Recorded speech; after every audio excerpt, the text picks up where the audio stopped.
Yes, hello students. Now I am going to start second stanza. Yes, in first stanza we have read the way a crow shook down on me the dust of snow from a hemlock tree. इसमें हमने पढ़ा था कि एक crow एक hemlock tree पर बैठा है और हेमलॉक ट्री पर बैठकर उसने क्या किया है कि अपने विंग्स को हिलाया, जिससे क्या हुआ कि उसके विंग्स पर, उसके पंखों पर जो डस्ट और स्नो थी, मतलब जो हिम के कण थे, वो नीचे गिर जाते हैं। और नीचे कौन होता है? रॉबर्ट फ्रॉस्ट होते हैं। रॉबर्ट फ्रॉस्ट पर वो बर्फ़ के कण गिर जाते हैं। अब बर्फ़ के कण जब रॉबर्ट फ्रॉस्ट पर गिरे तो रॉबर्ट फ्रॉस्ट पर इसका क्या असर होता है, ये हमारा है सेकेंड स्टेंजा में। क्या है second stanza? Has given my heart a change of mood and saved some part of a day I had rude.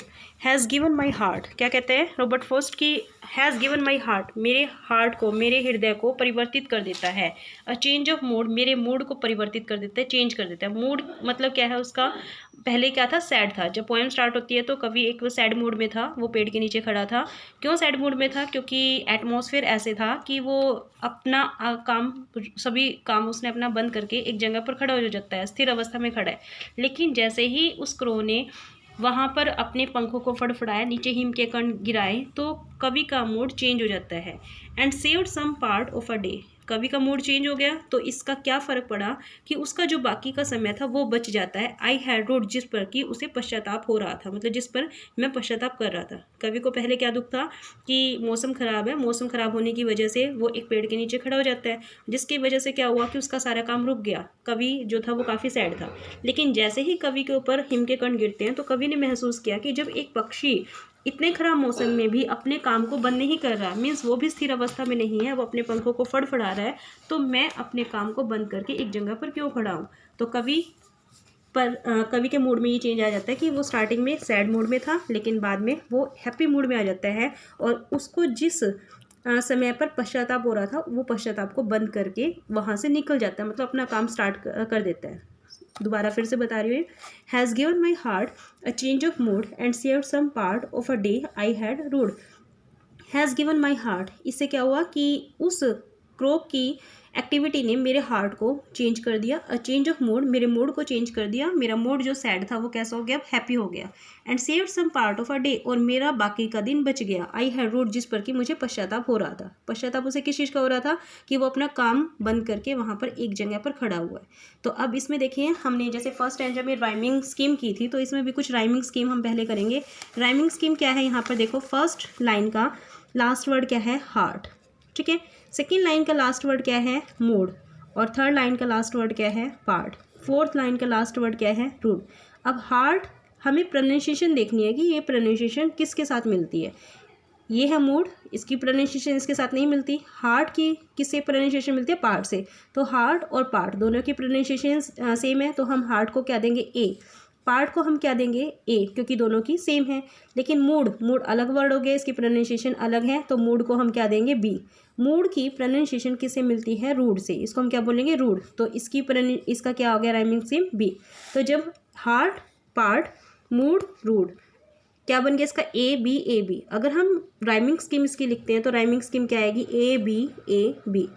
ठीक है। एक क्वेश्चन आपका स्ट्रेंजर में क्वेश्चन आता है कि इस स्ट्रेंजर की राइमिंग स्कीम क्या है, तो राइमिंग स्कीम क्या लिखोगे आप? A B. अब इसमें राइमिंग वर्ड्स क्या हुए? राइमिंग वर्ड्स अगर लिखने हैं, हार्ट, हार्ट की प्रोनाउंसिएशन किससे मिलती है? पार्ट से, ठीक है। ये राइमिंग वर्ड्स हो गए। दूसरा वर्ड क्या था? मूड। मूड की प्रोनाउंसिएशन किससे मिलती है? रूड से। तो इसकी प्रोनाउंसिएशन दोनों की मिलती है, इन दोनों की प्रोनाउंसिएशन मिलती है, तो ये हमारे क्या हो गए? Rhyming words. हमें इन दोनों के ऐसे इकट्ठा लिखना है, जिनकी राइमिंग सेम है उन वर्ड्स को सेम लिखना है। मूड की रूड से मिलती है, इसलिए हमने इन दोनों को इकट्ठे लिखा है। इसकी प्रोनाउंसिएशन इससे मिलती है, इसलिए हमने इन दोनों को इकट्ठे लिखा। तो ये आपके दो क्वेश्चन हो गए, जिसमें एक तो राइमिंग स्कीम हो गया और दूसरा क्या हो गया? राइमिंग वर्ड्स, ठीक है। ये आपका स्टेंजो हो गया। स्टेंजो की हिंदी मैंने आपको बता दी। इसमें क्या वर्ड है? Has given my heart a change of mood, ठीक है। And saved some part of a day I had rued. Has given my heart, इसने मेरे हृदय को चेंज कर दिया, मेरे मूड को चेंज कर दिया। मेरा मूड एक अच्छा मूड हो गया, जो सैड था अब अच्छा हो जाता है। And saved some part of a day, जिससे कि मेरा दिन का बाकी समय बच गया। आई हैड रूड, जिस पर मुझे पश्चाताप हो रहा था, ठीक है।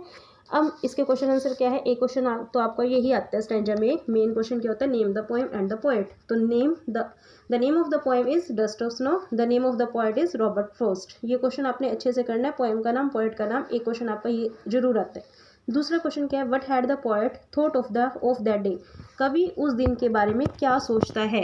ठीक है, मतलब कवि यहाँ पर खड़ा था तो वो उस दिन के बारे में क्या सोचते हैं। The poet had thought that it was a dull day, हमें क्या लर्न करना है, that it was a dull day. बाकी ये क्वेश्चन के अंदर ही है, कहाँ से है, द पोएट। ठीक है, यहाँ पर हैड है, हेल्पिंग वर्ब यहाँ पर है, तो हम किसके बाद लिखेंगे, सब्जेक्ट के बाद हम क्या लिखेंगे, the poet had thought that it was a dull day, कि यह कैसा दिन था, एक नीरस दिन था, उसके लिए बेकार दिन था।